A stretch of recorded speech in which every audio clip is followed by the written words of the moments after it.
Bismillahirrahmanirrahim. Assalamualaikum warahmatullahi wabarakatuh. 105,8 Radio SIP FM, inspirasi keluarga Anda. Selamat pagi keluarga SIP dimanapun Anda berada. Semoga selalu dalam keadaan sehat walafiat ya. Dan juga tetap semangat nih untuk menjalani hari di hari Senin ini. Nah, sekarang ini hari Senin tanggal 27 November 2023. Udah Senin terakhir di bulan November nih Kak.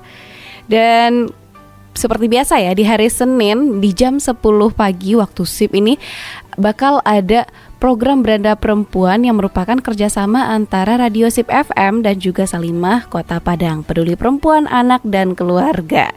Dan sekarang nih Vika nggak sendirian lagi nih keluarga SIP, karena sekarang sudah ada bersama Vika narasumber kece kita nih yang merupakan Ketua Departemen Ekonomi Salimah Kota Padang, Apoteker Trisna Puspitasari S Farm alias Kak Nana. Assalamualaikum Kak Nana. Apa kabar nih Kak Nana? Alhamdulillah baik Pika. Kayaknya semangat banget ya hari ini ya datangnya Kak ya. Nggak ada oh iya, nggak ada buntutnya.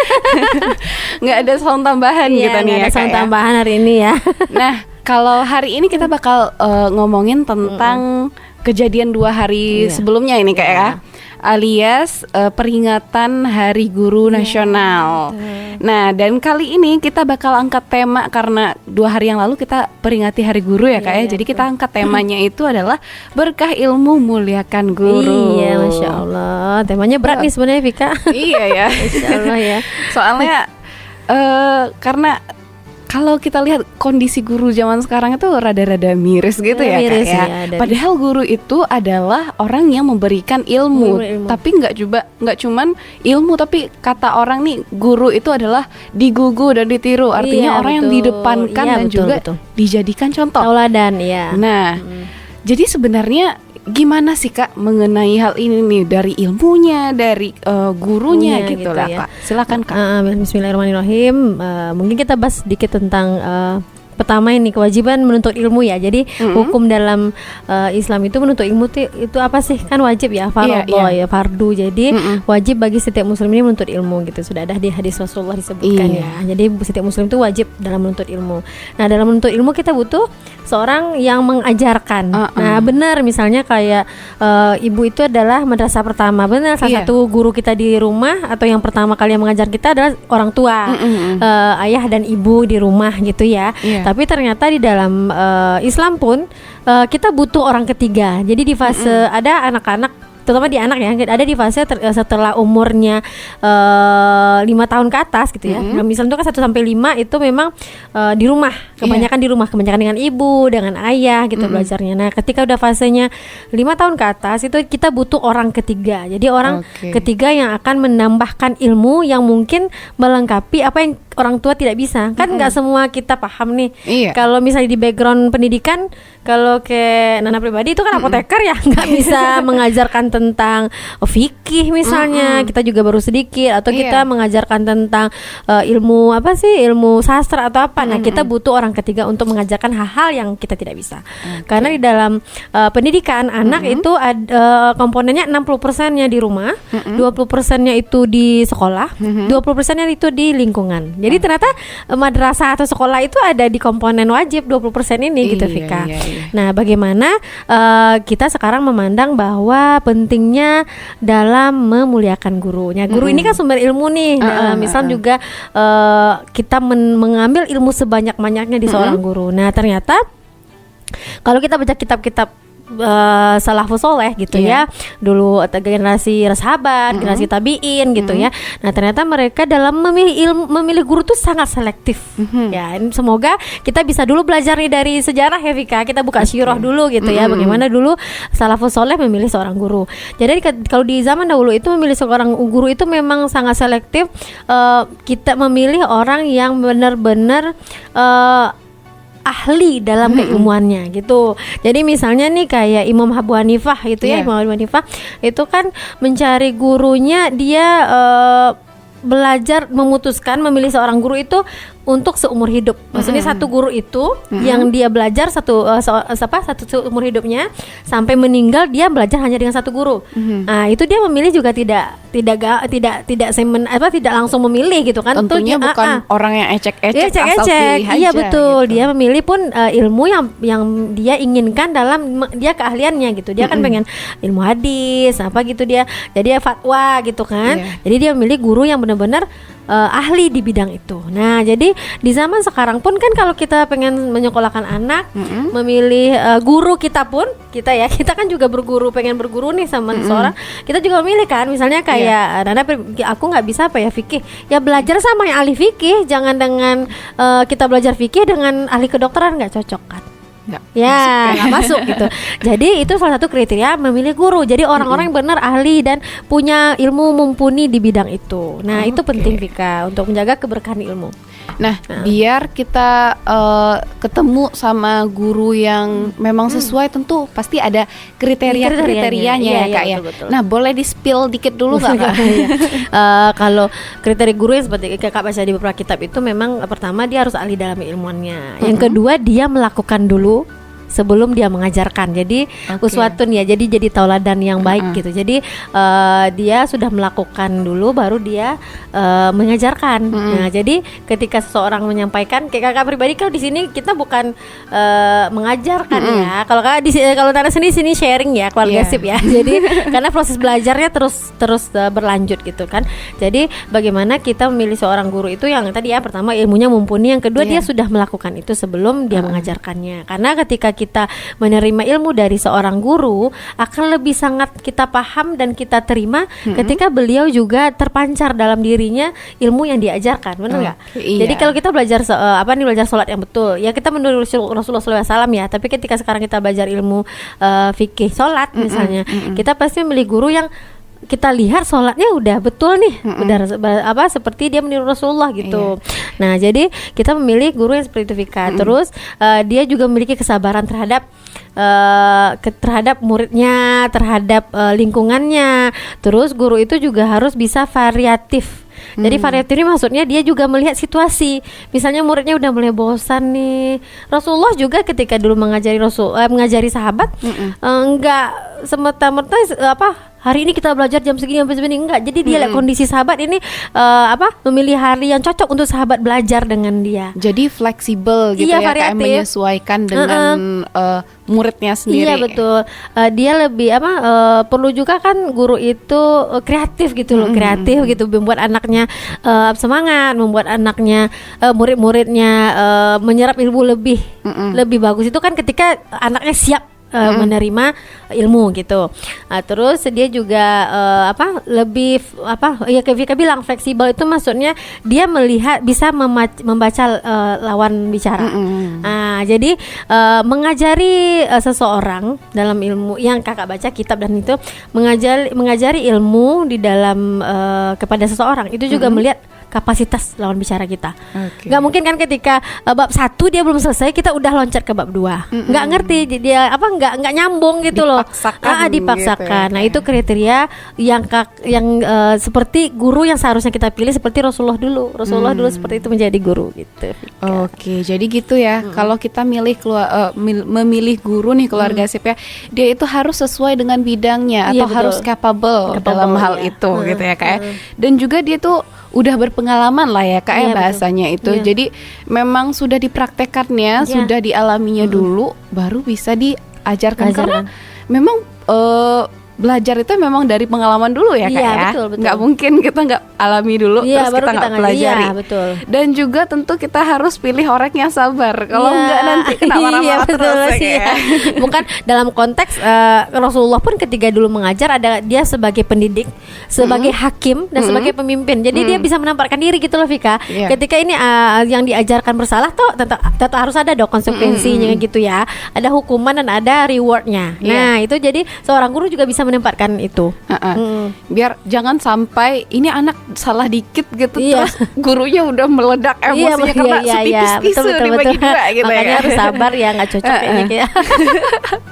Jadi sebagai guru itu harus sabar, terus juga harus variatif dan kreatif Ya, dalam betul. menghadapi situasi belajar Iya, anak. iya. Terus juga harus fleksibel. Iya. Nah, itu dia adalah kriteria guru yang oke banget Oke gitu banget ya, Kak, ya. Rasulullah itu seperti itu menjadi seorang guru. Oke, nah keluarga sip kita bakal next lagi nih di segmen selanjutnya masih bicara tentang cara memuliakan Ya, guru memuliakan ini di program Beranda Perempuan dengan tema Berkah Ilmu Muliakan Guru. Ya. Nah keluarga sip, Vika menunggu atensinya nih di DM Instagram kita @sipfm dan juga bisa di WA dan jangan kemana-mana karena Vika akan kembali setelah yang satu ini. Tetap di 105,8 Radio Sip FM, inspirasi keluarga Anda.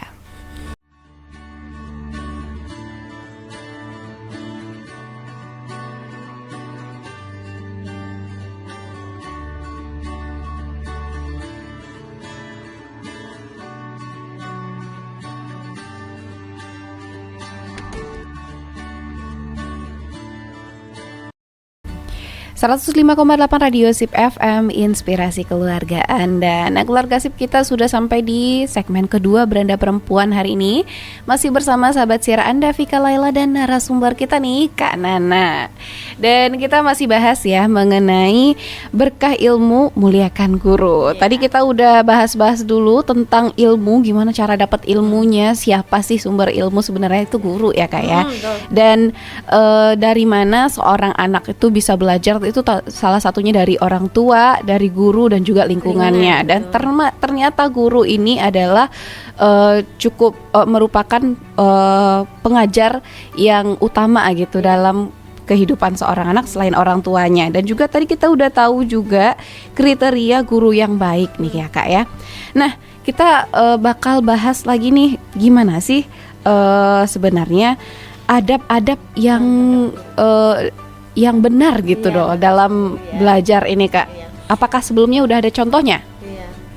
Baiklah, kan kebanyakan sekarang ya udah, mungkin kita lihat juga kebanyakan orang mungkin sudah menyepelekan gitu loh Vika, bagaimana sikap yang seharusnya terhadap guru gitu, adab terhadap guru ya dalam Islam kan memang seharusnya adab dulu sebelum ilmu. Percuma kan kita punya ilmu yang banyak, sudah pintar apapun bidangnya yang kita kuasai, tapi ternyata kita minus di adab, apalagi terhadap guru gitu ya. Nah kalau kita misalnya lihat di zaman salafus soleh lagi, nah kita lihat dulu ya, yang kita contoh adalah yang udah terjadi di masa lalu dan Rasulullah berhasil, sahabat-sahabat berhasil dan kaum tabiin berhasil terhadap itu. Dan ternyata hal-hal yang mungkin kita anggap sepele sekarang yang mereka lakukan, Vika. Jadi adab terhadap guru itu yang pertama ada kalau kita baca di salafus soleh ya.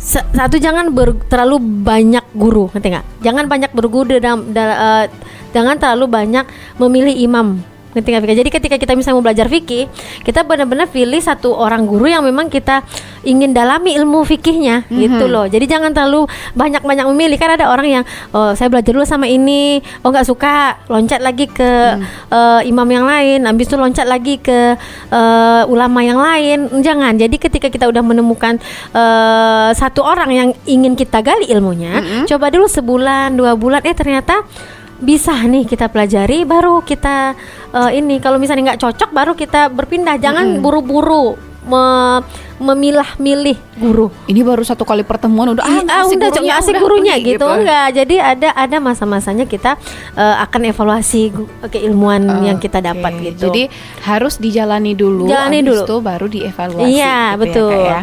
Terus jangan duduk di tempat guru. Nah ini saya pelein ya sama sekarang ya. Kalau dulu masya Allah zaman siro itu memang tidak ada yang berani ketika gurunya berjalan di depan mendahului. Terus ada juga yang tidak, ketika dia mau belajar terhadap gurunya, udah datang ke rumah gurunya, ternyata gurunya belum keluar rumah, dia tidak berani mengetok pintu karena takut mengganggu aktivitas gurunya. Nah kalau sekarang gimana? Masya Allah, subhanallah ya. Ibu, iya. Terus kayak sudah tidak boleh duduk di tempat guru, tidak boleh mengganggu aktivitas ya. Jadi tidak mengetuk pintu guru ketika guru memang belum siap untuk mengajar. Terus jangan ini, Vika, jangan buru-buru juga berpindah-pindah kayak tadi, berpindah-pindah guru. Nah, terus ada lagi jangan menyela perkataan guru. Nah, ini sering nih ya. Jadi ketika guru kita belum selesai mengucapkan sesuatu, menjelaskan sesuatu, jangan buru-buru kita udah memotong bertanya atau apa gitu loh. Dan ketika kita mau bertanya atau menyatakan sesuatu harus izin dulu terhadap guru. Boleh nggak saya berbicara? Nah, itu kan adab-adab yang mungkin sepele di zaman sekarang, tapi itu sangat menjaga keberkahan ilmu. Nah, terus salah satu cari perhatian atau cari muka di dalam Islam ini dibolehkan adalah cari muka atau cari perhatian kepada guru loh. Jadi memuliakan guru itu dengan misalnya mungkin ketika dia butuh makanan kita antar, ketika dia sakit kita kita jenguk, kita berikan apa yang dia butuh, kita mungkin bantu dia berobat gitu ya. Terus ketika anak-anaknya sakit juga ternyata ada terhadap guru, salah satunya adalah memperhatikan anggota keluarganya, anak-anaknya, mungkin pasangannya, dan keluarga-keluarga yang menyangkut ke dalam diri dia. Misalnya orang tua guru kita, jadi ketika mereka itu kan mengganggu ya konsentrasi mereka ketika keluarganya sakit atau apa. Nah, itu kita cari perhatian di sana terhadap guru gitu. Menjaga kemuliaan kita terhadap guru adalah dengan mencari perhatiannya dia, sehingga beliau juga bisa fokus dan memberikan sepenuhnya keikhlasan mengajarkan ilmu kepada kita. Nah, itu kan ilmu-ilmu yang sepele tapi sekarang sudah kayak itu kan, kayak di jalan nih. Mungkin ditegur apa enggak tuh gurunya, Kak? Tegur enggak ya gitu. Jadi ternyata berjalan pun tidak boleh mendahului guru gitu kan. Nah, jadi banyak adab-adab yang mungkin kita anggap sepele tapi ternyata itu penting, Vika. Yang sekarang sudah terkikis hal itu untuk menjaga keberkahan ilmu di anak kita terutama. Apalagi kalau misalnya kakak mungkin menjaga kemuliaan gurunya anak-anak sehingga berkah ilmu anak-anak yang didapatkan gitu loh. Jadi dengan memuliakan guru-guru mereka seperti itu. Oke, jadi sepenting itu ya kita memuliakan guru itu, Pak. Nah, masalahnya nih Kak sekarang itu kan di anak-anak sekolah zaman sekarang nih gitu, ada anak yang memang dia itu mungkin menghargai guru ya, kata kakak tadi caper sama gurunya lah gitu ya. Dan diolok-olok nih sama teman satu sekolahnya. Kayaknya itu karena nggak paham sama hal yang ini kali ya Kak? Ya mungkin. Nah makanya jadi hal-hal yang sepele ini udah terkikis di zaman kita sekarang. Padahal seharusnya ini yang kita tanamkan terhadap murid-murid atau anak-anak kita kayak tugas. Nanti kita bahas. Jadi apa sih tugas orang tua supaya anak-anak juga memuliakan guru mereka gitu. Jadi bagaimana kita bisa menjaga keberkahan ilmu yang didapatkan anak-anak sehingga mereka pun kayak Kak Vika bilang tadi pas kita break ya, bahwa banyak orang yang mungkin udah ahli dalam keilmuannya tapi dia nggak bisa bermanfaat. Tidak ada manfaatnya dibagi orang lain karena ternyata Allah cabut keberkahan ilmunya mungkin karena dia tidak menghargai gurunya, tidak memuliakan gurunya, Vika. Jadi itu dia tadi nih keluarga sip. Dan tadi Kak Nana udah menjanjikan nih di segmen selanjutnya kita bakal bahas mengenai fenomena zaman sekarang. Iya betul. Apa tadi Kak? Segitiga deh tuh, anak, guru sama orang tua. Bagaimana sih seharusnya gitu. Jadi kita bakal bahas nanti nih keluarga sip. Jangan kemana-mana, tapi 105,8 Radio Sip FM, inspirasi keluarga Anda.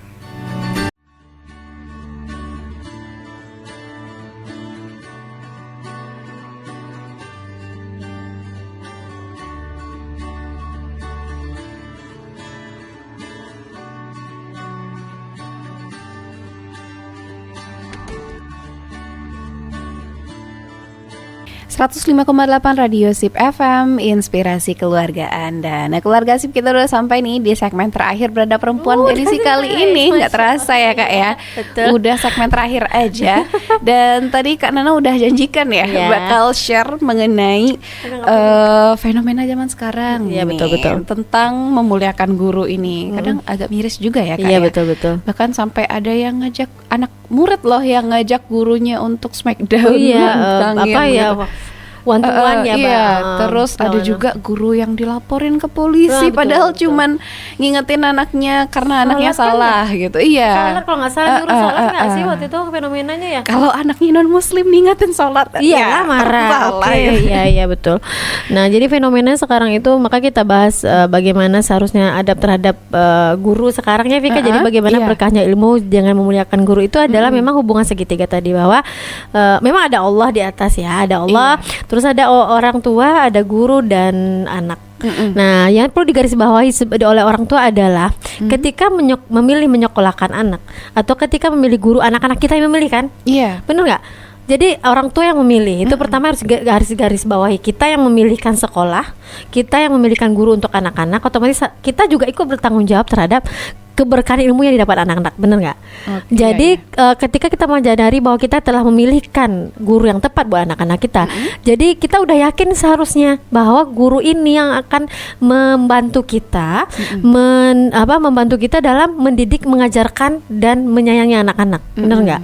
Jadi ketika terjadi suatu kesalahan yang menurut kita itu kesalahan, mungkin tidak apa sih? Tidak sesuai ekspektasi gitu ya. Jadi nggak sesuai harapan kita. Ternyata orang gurunya, satu, sikap kita harus bersabar dulu, Vika. Nah, orang tua juga harus sabar yang pertama. Terus yang kedua, jangan semerta-merta semudah memprotes, mendebat guru dari anak-anak kita. Coba evaluasi dulu satu di rumah anak kita dulu, bagaimana kejadiannya, bagaimana sih kondisinya waktu itu, kejadian yang terjadi dengan anak dengan gurunya. Baru setelah itu mungkin ada sesuatu yang harus kita pertanyakan atau yang harus kita diskusikan lebih tepatnya, karena guru adalah mitra dalam mengajarkan anak, ya nggak sih? Kita 60% nih di rumah, 20%-nya mereka Iya kan? Kita bermitra dengan guru. Dan kita pun kalau Nana pribadi, guru anak-anak adalah guru aku juga. Jadi banyak yang semakin kesini yang anak-anak dapat adalah yang kakak nggak tahu gitu, Vika. Jadi yang ada ilmu yang anak-anak dapat dari gurunya adalah yang kakak pun harus belajar tentang itu. Jadi otomatis guru anak-anak gurunya aku juga banyak mengajarkan hal-hal yang baru, mengupdate ilmu yang harusnya kita dapat juga. Jadi anggaplah juga guru anak-anak adalah guru kita juga. Jadi bagaimana kita menjaga keberkahan ilmu di anak-anak dan kita dengan memuliakan mereka. Seperti yang contoh ya udah dibahas sama Vika juga, bagaimana ketika guru-guru itu sakit, itu hal sepele ya, ketika mereka sakit, ketika mereka lagi susah mungkin, ketika mereka lagi dihadapkan dalam satu masalah, kelelahan, dan tangan pertama yang harus membantu adalah orang tua anak. Ya nggak sih? Kita harus lebih peka dengan kondisi itu, karena mungkin saja karena anak kita malah gurunya kelelahannya nggak, gitu. Jadi kitanya harus lebih banyak empati terhadap guru anak-anak. Jadi orang tua sangat berperan besar dalam keberkahan ilmu anak-anak gitu. Jangan serta-merta mudah protes kayak Vika bilang tadi. Fenomena sekarang disuruh sholat anaknya marah. Apalagi kejadian kemarin misalnya sekarang kan masalah bullying tinggi ya, bullying itu ya. Jadi anak-anak yang saling menghina, saling mencemooh gitu ya. Jangan serta-merta ketika guru berusaha menyelesaikan masalah di rumah, kita tahu anak kita nggak dibela. Manusiawi ketika orang tua pengen selalu anaknya yang terbaik. Nggak mungkin kan ada orang tua yang anaknya pengen disalahkan, benar nggak? Tapi kita juga harus logis dan harus berpikir bahwa kita evaluasi anak kita dulu juga, baru kita berani berdiskusi dengan guru-guru di sekolah. Ini jalan keluarnya di mana, bisa kita diskusikan. Mungkin peran orang tua di rumah yang mana harus dimaksimalkan, peran guru di sekolah mana harus dimaksimalkan itu. Jadi karena kita mitra nih, guru dengan orang tua itu mitra gitu, saling melengkapi sebenarnya. Jangan sampai di sekolah diajarkan yang lain, di rumah diajarkan yang lain, Vika. Itu akan membuat akan membuat kemuliaan guru di mata anak jatuh, benar nggak? Lagipun anaknya jadi bingung. Yang mana sebenarnya harusnya dipelajari. Nyampe jadi sekolah guru nyuruh sholat misal, ini yang contohnya sekarang. Nah nyampe rumah emaknya santai aja, jangan nyuruh sholat, kan susah. Jadi kita harus benar-benar menyamakan visi misi kita dengan guru dengan di rumah gitu loh. Itu PR bersama sih di kakak juga gitu ya. Banyak banget yang akhirnya sekarang makin kesini kan anak-anak makin bisa menyerap hal-hal yang baru gitu ya. Jadi makin banyak yang kita bisa diskusikan hal-hal baru, makin banyak yang kita bisa juga diskusikan dengan ustazahnya mereka gitu, dengan guru-gurunya mereka untuk kebaikan, karena ternyata guru adalah sekarang tombak peradaban untuk menghasilkan generasi lebih baik gitu ya. Dengan kondisi sekarang Masya Allah ya Vika, maksudnya kayak kakak tuh sekarang kayak ngelihat generasi terbaik sekarang. Ayo siapa generasi terbaik sekarang? Siapa ya? Anak-anak Palestina kan. Oh iya. Itu pasti guru-gurunya hebat, benar nggak? Masya Allah. Masya Allah. Jadi kayak sekarang generasi terbaik itu di Palestina gitu. Gimana iman mereka, gimana dengan gempuran sekarang itu. Jadi kita harus belajar juga bagaimana mereka muliakan guru di sana loh gitu ya. Karena berkah di anak-anak ilmunya di umur 5 tahun segede Omar, ngomong imannya udah lebih dari kita. Kayak berani banget mereka udah oke banget untuk ngomongin masalah jihad, iman, masalah syuhada tauhid, gitu. iya gitu. Nah Bahkan kita belum seberapa kan. Mereka berani gitu ya. ngadepin tentara Israel yang bahkan Dengan membunuh orang tua mereka mereka udah gitu. lebih tua lebih mandiri, lebih dewasa dari usia, enggak sih? Nah itu kita perlu juga belajar bagaimana mereka muliakan guru mereka di sana, ya kan? Jadi generasi terbaik berada di sana sekarang. Jadi kita pengen juga anak kita dong menjadi generasi terbaik ke depan, yang akan memperbaiki kondisi bangsa, kondisi agama kita, memperbaiki peradaban ini, dan itu dilahirkan dari 60% rumah, 20% sekolah, 20% lingkungan. Jadi kita semuanya bermitra gitu, Vika. Itu harus disadari orang tua bahwa guru bukan rival, bukan lawan gitu. Kalaupun misalnya guru ada salah atau anaknya yang salah, jangan sampai terlalu dihakimi yang kayak apa banget gitu ya, apalagi yang sampai lapor polisi itu gitu kan. Ya Allah, itu bener. Kalau misalnya sarannya buat orang tua di rumah juga, mungkin ketika anak kita ilmunya nggak nancep menurut kita, kenapa sih susah anak-anak menyerap ilmu dari gurunya? Coba evaluasi salah satu hubungan dia dengan gurunya. Bagaimana dia hubungan dia dengan gurunya di sekolah, bagaimana dia memperlakukan gurunya di sekolah, bagaimana dia juga ada nggak dia menyakiti hati gurunya tanpa sadar kan. Kadang-kadang anak-anak lah namanya juga di usia-usia kayak Safara sekarang 9 tahun itu kadang-kadang keceplosan atau apa, mungkin menyakiti, akhirnya anak ilmunya dapat tapi berkahnya nggak dapat, atau ilmunya dapat berkahnya nggak dapat, manfaatnya juga nggak bisa nggak bisa dirasakan oleh orang lain kayak gitu. Padahal dia udah tahu segala macam hal gitu, tapi masih merasa hampa dalam hampa hatinya diri. Gitu ya kayak. Padahal ilmu yang dia pahami itu harusnya cukup untuk bikin dia menjadi orang yang lebih bahagia. Betul. Tapi dia nggak bahagia. Nah, betul. Kayak kasus-kasus yang sekarang ya, maksudnya Bundir kan pernah dibahas ya sama Kalinggo, itu juga peran juga dia peran guru di rumah, peran guru di lingkungan, peran guru di sekolah. Jadi guru kita pun kan enggak hanya guru yang di sekolah ya, di lingkungan ada guru kita mungkin tetangga yang lebih baik mengajarkan anak, di rumah juga ibu, ayah, kitab. Ini terhadap buku yang kita beli ini kan kitab ya. Ini kitab Ta'limul Muta'allim ini adab sebelum ilmu. Nah, ini kitab ini ada adabnya karena kita dapat sumber ilmu dari sini. Ada adab juga terhadap buku ini gitu. Jadi nggak boleh dirobek, jangan dicoret-coret, itu adab terhadap ilmu. Jadi cara memuliakan ilmu dan guru juga biar bagaimana dia tidak terluka. Buku aja sampai segitunya, apalagi manusia gitu, Vika. Ada guru Vika pernah yang bilang gini loh, Kak. Kata beliau ya, beliau itu setiap ada kertas yang ada tulisannya, beliau kalau sampai tercecer di lantai padahal atau di tanah gitu ya, beliau langsung ambil, habis itu disimpan baik-baik. Ya biar terus nanti kalau memang isinya emang emang nggak sesuai gitu, atau baru memang bukan ilmu gitu, baru dibuangnya. Jadi nggak boleh, kalau kata beliau nggak boleh berceceran, nggak boleh sampai terhinjak sama orang, nggak boleh dilangkahkan. Nah begitu dia muliakan ilmu. Ya nggak sih? Masya Allah. Masya Allah. Jadi kalau orang-orang kakak kan kita perlu mempelajari ya, kayak tadi bilang bahwa salah satu syarat guru adalah orang yang udah berpekerti luhur, yang bisa menjadi tauladan, yang udah melakukan gitu ya. Nah, bagaimana kita juga bisa memilih guru yang seperti itu? Tapi kita lihat kan bagaimana dia juga memuliakan ilmu dan gurunya, Vika. Masya Allah. Jadi kayak sekarang evaluasi terbesar juga dengan fenomena yang terjadi, dengan kasus-kasus di remaja yang terjadi, mungkin keberkahan ilmunya dicabut Allah karena kita mungkin tidak memuliakan guru salah satunya. Seperti itu. Jadi ini waktunya untuk kita sebagai orang yang lebih dewasa, sebagai orang yang juga pembelajar, dan mungkin yang udah ada buntut yang mau belajar juga gitu ya, kayak waktunya kita untuk reformasi diri kita biar bisa lebih memuliakan guru, biar ilmunya lebih berkah. Betul. Kan sekarang zaman makin kesini kan zaman makin rumit ya, makin aksesnya, karena mungkin anak-anak merasa akses makin gampang, mereka dapatkan ilmunya, akhirnya guru di sekolah atau guru-guru di ngaji mereka di TPA atau di mana itu mereka sepelekan atau apa, tapi ternyata dengan itu kemuliaan dan berkahannya ilmu yang mereka dapat sudah tidak ada. Nah mereka itu tidak paham kan, kalau kita sebagai orang yang lebih dewasa dan lebih tahu ilmunya, kalau kita tidak sampaikan, mereka juga tidak akan tahu. Nah tugas kita sebagai orang tua salah satunya adalah membuka obrolan dan menancapkan hal itu ke mereka. Kita dulu juga sekolah gitu nggak sih, segan nggak sih sama guru ya nggak?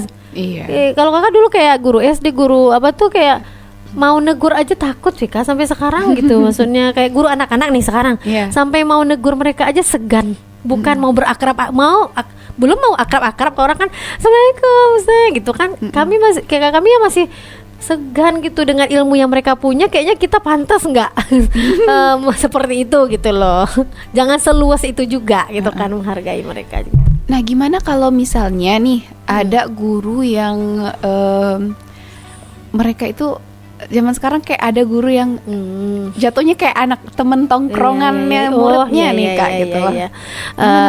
Kayak tadi kakak bilang tadi, Rasulullah dulu juga kan variatif ya dalam mengajari sahabat, tapi mungkin gurunya pengen apa? Kenapa? Jadi mungkin gurunya pengen mengubah suasana belajar, cuma tapi jangan terlalu luas sih. Tetap menjaga menjaga wibawa, menjaga image sebagai seorang guru yang harus anak dan murid-muridnya hargai. Ya nggak sih Vika? Boleh jadi, sebagai sahabat juga kan ada sekarang kayak guru SMA masih muda, ya nggak sih, lebih paham bagaimana mereka, boleh. Tapi ada mungkin image wibawa gurunya harus mereka jaga tetap di depan anak-anak, karena mereka tetap guru, mereka punya ilmu yang bisa mereka berikan lebih kepada anak-anak gitu. Jadi boleh jadi temannya atau iya, ada batasan-batasan gitu. Tapi harus ada batasannya. Iya, ada batasan-batasannya. Nah kayaknya Vika ada deh guru yang kayak gitu, yang walaupun bisa jadi teman ngobrol yang baik, jadi teman nongkrong yang asik gitu ya. Tapi masih tetap punya karisma dalam kelas. Nah, Masya Allah banget. Moga-moga kita bisa bertemu dengan guru-guru yang seperti itu ya. Insya Allah. Dan semoga setiap ilmu yang kita pelajari ini bisa selalu menjadi ilmu yang berkah. Gitu ya, dan kita bisa memuliakan guru. Karena ada kemarin nih Kak, hari Jumat Vika bawain acara inspirasi pagi. Jadi Vika angkat temanya ini juga. Jadi yang Vika ada kisah sahabat yang beliau itu mengantarkan anaknya ke sekolah, ke rumah guru kan. Kalau zaman dulu belajarnya di rumah-rumah guru ya kan. Benar. Dan ternyata dia datang, orang tua ini, sahabat ini datang ke rumah guru itu dan melihat anaknya itu menuangkan air wudhu ke gurunya. Iya betul. Nah, orang tuanya malah marah. Iya betul. Ya, kakak baca kisah itu ya, betul Vika. Lucunya plot twistnya adalah orang tuanya itu marah karena kenapa nggak anaknya semua yang ngurusin wudhunya. Iya, sama kayak Imam Malik ya, yang ibunya memberikan anaknya. Ada kan yang mewakafkan anaknya untuk guru. Terserah anaknya mau diapakan, biarkan saya memikirkan biayanya, memikirkan beli kitabnya atau apa. Yang penting anaknya bisa full belajar dengan gurunya. Ada ya, seharusnya sikap orang tua seperti itu ya kan. Masya Allah. Kalau udah sampai kayak gitu tuh udah tinggi banget, pasti ilmunya Masya Allah. Nempel banget. Semoga di fase kita bisa juga di fase itu. Amin. Tapi kita juga memaafkan kita harus juga paham bahwa manusia guru juga manusia juga. Gitu. Karena guru itu manusia, bukan setan, bukan juga malaikat. Bukan malaikat. Ya, dia pasti punya kesalahan. Tapi kayak bilang tadi bahwa hal-hal, mungkin banyak hal yang bisa kita bukan didebat, bukan diprotes apalagi, atau bukan mengajarkan. Ada loh orang tua yang juga merasa ilmunya lebih baik mengajarkan guru. Tapi kita berdiskusi dan mencarikan solusi yang lebih baik untuk membentuk generasi dan peradaban ke depan yang lebih baik. Masya Allah. Nah, nggak terasa nih Kak, ternyata udah hampir 1 jam nih bersama kita dalam program Beranda Perempuan edisi kali ini nih. Nah, sampailah pada saatnya kita dengerin closing statementnya dari Kak Nana. Semuanya kayaknya daging semua nggak sih? Masya Allah ya. Nah, karena kalau buat kakak pribadi itu membahas kemuliaan guru itu kayak belajar lagi gitu. Maksudnya semakin tua kok semakin rasanya ilmunya jauh banget gitu ya. Jadi bagaimana sih kita menjaga keberkahan ilmu kita dengan memuliakan guru tadi? Jadi kita benar-benar menjaga adab terhadap guru. Jadi proses belajar kita nggak sampai di sini aja, karena ternyata menuntut ilmu adalah hukumnya wajib seumur hidup. Otomatis kita pun sekarang ini mencari guru-guru juga gitu nggak? Kayak setua ini kita tetap harus berguru kan. Jadi bagaimana kita cara menjaga keberkahan ilmu adalah dengan memuliakan guru, dengan menjaga adab-adab terhadap guru. Nah, tadi ada datu gurunya banyak, nggak mungkin diulang ya. Jadi silakan nanti dipelajari lagi bagaimana seharusnya kita bersikap terhadap guru, dan guru, orang tua dan murid itu adalah segitiganya peradaban. Jadi bagaimana orang tua menjadi diskusi dan partnernya guru di rumah untuk mencetak keberkahan ilmu dan bermanfaatan ilmu anak. Nah, gitu, dengan memuliakan guru. Ya, gitu sih, Kak. Oke, jadi intinya ketika kita memuliakan guru, kita dapat keberkahan ilmunya. Dan juga tentunya kalau generasi dengan ilmu yang berkah akan menghadirkan generasi yang hebat. Iya, juga betul, ya, betul. Kak, ya. Masya Allah. Nah, semoga Insya kita Allah. bisa nih menghasilkan generasi-generasi yang hebat yang melanjutkan estafet kehidupan ini, gitu ya, Kak. Yang Jadi akan menjadi pasukan penakluk Roma. amin. Ya Allah. Karena perjuangan kita masih panjang, Perjuangan kita kita masih harus panjang. selalu tetap optimis untuk menjalani hidup ini. Kita harus tetap yakin dengan kita pasti bakal mencapai kemenangan itu, gitu ya, Kak, ya. Dan tentunya dengan cara berusaha, salah satunya dengan memuliakan guru ini. Dan semoga kita semua adalah orang-orang yang bisa memuliakan guru dan juga mendapatkan keberkahan ilmunya. Ya, amin ya Allah. Amin ya Rabbal Alamin. Nah, keluarga sih nggak terasa nih udah hampir 1 jam kebersamaan kita dalam program Beranda Perempuan edisi kali ini dalam tema berkah ilmu muliakan guru. Nah, jangan lupa nih keluarga sip untuk selalu dengerin Beranda Perempuan di jam 10 hingga jam 11 waktu sip, cuma di Radio Sip FM di frekuensi 105,8 FM, atau Anda bisa juga dengerin di www.sipfm.com. Nah, untuk Anda yang ketinggalan nih pembahasan kita hari ini bisa banget nanti ditungguin, dipantengin di channel YouTube kita di Sip Media. Nah, Vika dan Kak Nana mohon maaf atas segala kekurangannya. Kak Nana makasih ya udah membersamai kita hari Barakallah, syukron ya. Iya, Kak. Dan kita pamit. Subhanakallahumma wa bihamdika asyhadu an la ilaha illa anta astaghfiruka wa atubu ilaik. Wassalamualaikum warahmatullahi wabarakatuh.